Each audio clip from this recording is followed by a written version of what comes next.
Bonsoir à toutes et à tous et bienvenue sur le plateau de Cela se passe en Savoie-Mont-Blanc, une émission coproduite avec le Conseil Savoie-Mont-Blanc. Vous le savez, comme chaque mois, nous allons revenir pendant 13 minutes sur l'actualité de nos deux départements. Et aujourd'hui, c'est la Savoie qui est à l'honneur.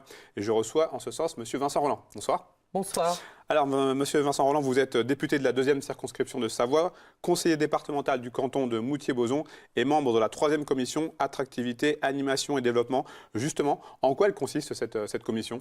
Cette commission travaille essentiellement sur le domaine économique et touristique de notre territoire et accompagne pour ce faire les projets qui peuvent être soumis à notre Assemblée.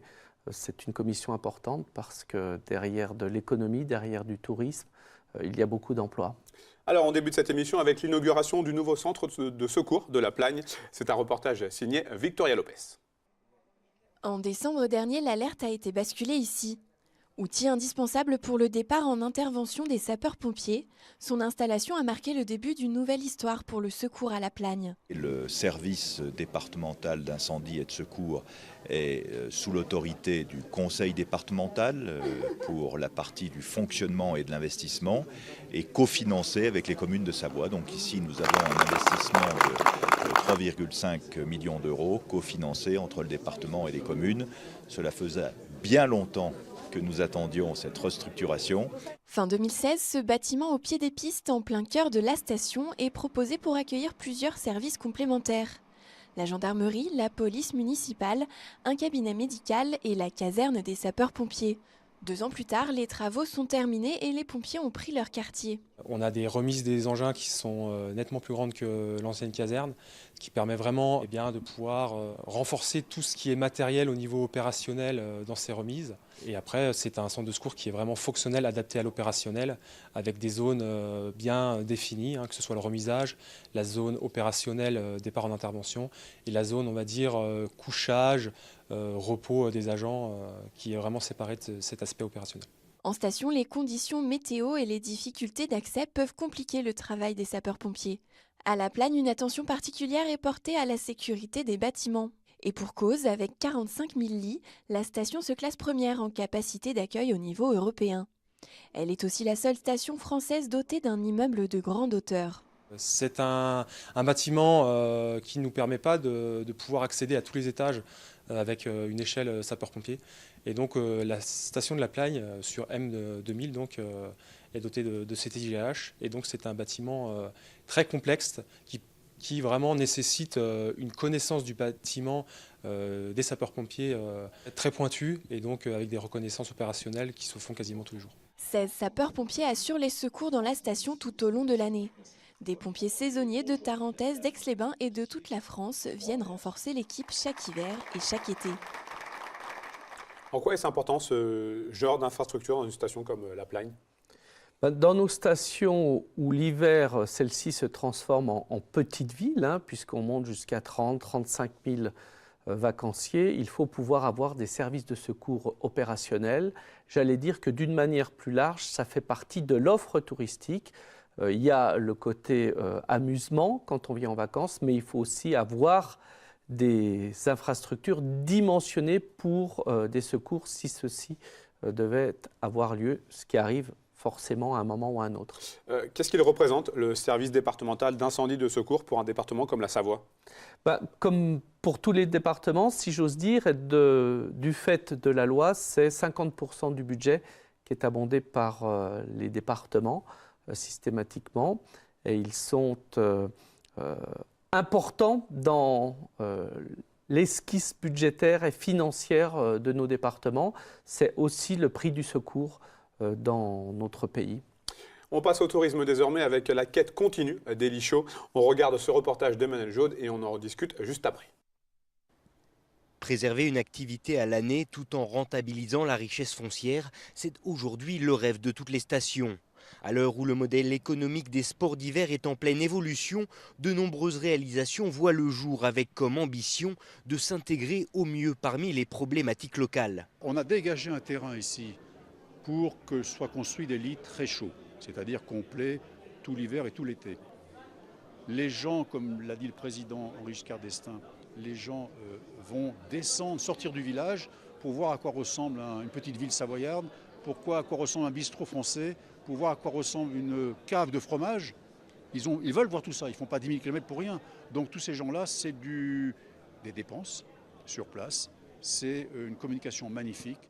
À l'image du Club Med et de ses 100 millions investis, d'autres structures mettent la main à la pâte pour préserver une offre en adéquation avec la principale demande des stations, un fonctionnement 4 saisons.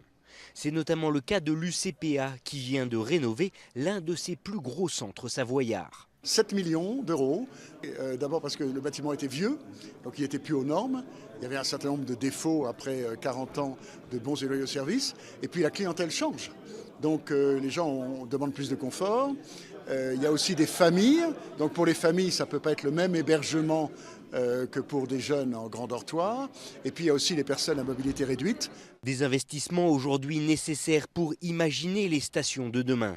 D'ailleurs, cette prise de conscience semble aujourd'hui être de plus en plus partagée. On a beaucoup de lits qui sont sous-utilisés, donc c'est pas bon pour l'environnement parce que c'est du gaspillage de foncier qui est rare dans nos montagnes. Et puis c'est aussi un facteur de déclin économique parce qu'un lit qui n'est pas utilisé suffisamment, c'est moins de chiffre d'affaires et un plafonnement de l'activité économique dans nos stations. Prochain gros défi pour les montagnes françaises, arriver à mieux échelonner les départs et les arrivées des visiteurs. Vincent Rolland, comment lutter contre ce phénomène de lit froid ? Déjà, dans la délivrance des permis de construire pour les nouvelles constructions et les nouveaux bâtiments, il faut prendre garde à ce que l'on autorise reste bien dans le système chaud, dans le système commercial. Ça, c'est indispensable et il faut prendre les outils juridiques qui nous sécurisent là-dessus. Et puis, pour ce qui existe déjà, qui est extrêmement important, Savoie-Mont-Blanc, c'est 1 200 000, 300 000 lits touristiques. Il faut trouver les outils de la réhabilitation, de la remise sur le marché. Comme parlementaire, par exemple, j'ai proposé à ce qu'il y ait sur les résidences secondaires une exonération de la taxe d'habitation, en contrepartie de quoi le propriétaire met son bien sur le marché. C'est un outil, il y en a beaucoup d'autres. Je crois qu'il faut faire preuve de flexibilité, d'inventivité pour que ces lits tièdes, froids, reviennent sur le marché. Il y a un risque systémique très clair et ensemble, il faut que nous agissions. Est-ce que les stations de Savoie-Mont-Blanc sont aujourd'hui suffisamment armées pour attirer des touristes toute saison ? Ça dépend ce que l'on entend par toute saison. L'hiver, oui, nous sommes les leaders mondiaux. L'été, c'est insatisfaisant.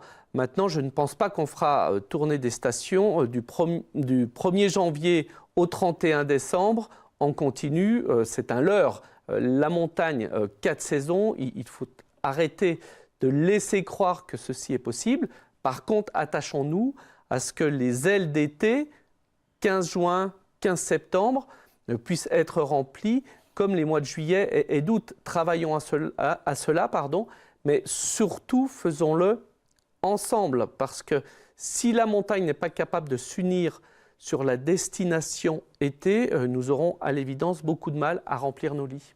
Vincent Rolland, on reste dans une autre forme de tourisme avec la Grande Odyssée Savoie-Mont-Blanc, puisque vous êtes également coprésident de Savoie-Mont-Blanc Tourisme. Juliette Vincent a suivi Sandrine Pézard, chef vétérinaire sur la Grande Odyssée. Reportage. À quelques heures du grand départ, une des participantes, Ginger, montre des faiblesses. Son comportement inquiète son musher. Échographie abdominale, radio et prise de sang, l'équipe vétérinaire s'active. Sandrine Pézard, spécialisée en ostéopathie, prend les commandes.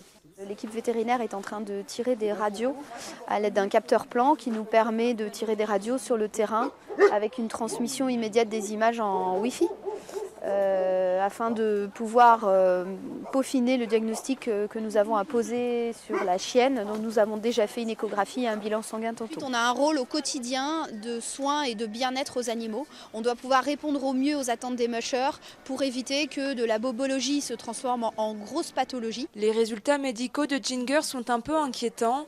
Une accumulation de sel dans son côlon ralentit le transit intestinal. On aimerait bien couper ce cercle vicieux pour éviter qu'elle fasse vraiment un blocage complet de transit, où là ce sera très ennuyeux. On va la mettre au repos. Donc pour elle, la course pour le moment, jusqu'à nouvel ordre, c'est terminé. Une situation délicate pour Sandrine, c'est elle qui doit annoncer la mauvaise nouvelle aux mushers. Mais ce n'est pas le seul rôle de Sandrine. À quelques minutes du départ, elle quitte sa blouse de vétérinaire pour épauler les différentes équipes. On est les petites mains des attelages, ils nous font confiance parce qu'en tant que vétérinaire, ils partent du principe qu'on prend grand soin de leurs chiens. Donc ils nous demandent d'emmener les chiens qui sont très excités, qui sont prêts à partir et du coup difficiles à tenir jusqu'à leur attelage. À peine les chiens partis, Sandrine doit déjà anticiper l'arrivée. C'est un moment crucial. Les chiens viennent de courir des kilomètres et peuvent être affaiblis. C'est le cas de Rani, un des chiens de l'équipe allemande. Je vérifie la température corporelle à l'arrivée, le cardio. J'ai préféré vérifier qu'il n'y ait aucun souci sur la chienne. Elle a quelques douleurs dans les épaules. Donc j'ai discuté avec la handleuse Zilke, qui est ostéopathe également, de quelques étirements et quelques massages qu'il était possible de faire. La nuit est tombée sur les jets. Sandrine doit encore vérifier différents attelages. Malgré les heures de travail, la fatigue est vite oubliée. Comme elle le dit si bien, exercer sur la Grande Odyssée, c'est un rêve d'enfant et de vétérinaire qui se concrétise. Vincent Rolland, on l'a vu dans le reportage, cette course, la Grande Odyssée, jouit aujourd'hui une renommée à l'international. C'est une véritable vitrine pour le territoire. C'est Savoie-Mont-Blanc grandeur nature et c'est important que nous accompagnions au sens propre. C'est important que nous l'accompagnions, cette manifestation, parce qu'elle met absolument en avant, elle magnifie nos espaces qui sont remarquables. Et c'est aussi ce que recherche le vacancier, ce que recherche l'habitant, se dépayser, se retrouver dans un milieu qui rompt avec le quotidien. Et la Grande Odyssée le fait vraiment très très bien. Nous sommes heureux et fiers d'être les partenaires majeurs de cet événement récurrent. Nous sommes déjà un vieux partenaire et j'espère probablement encore pour quelques temps. Ça dépasse le simple cadre sportif là. Ça dépasse le cadre sportif. On mêle le sportif, la destination et l'environnement. Si les vacanciers viennent chez nous, c'est parce qu'on a un environnement magnifié, superbe.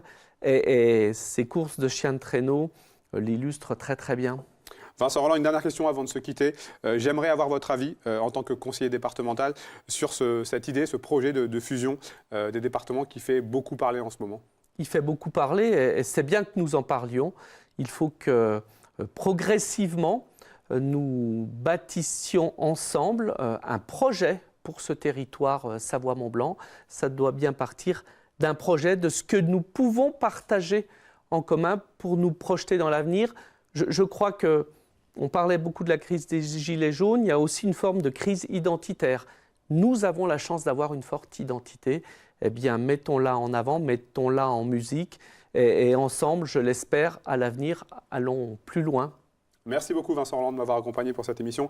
Merci d'avoir répondu à mes questions.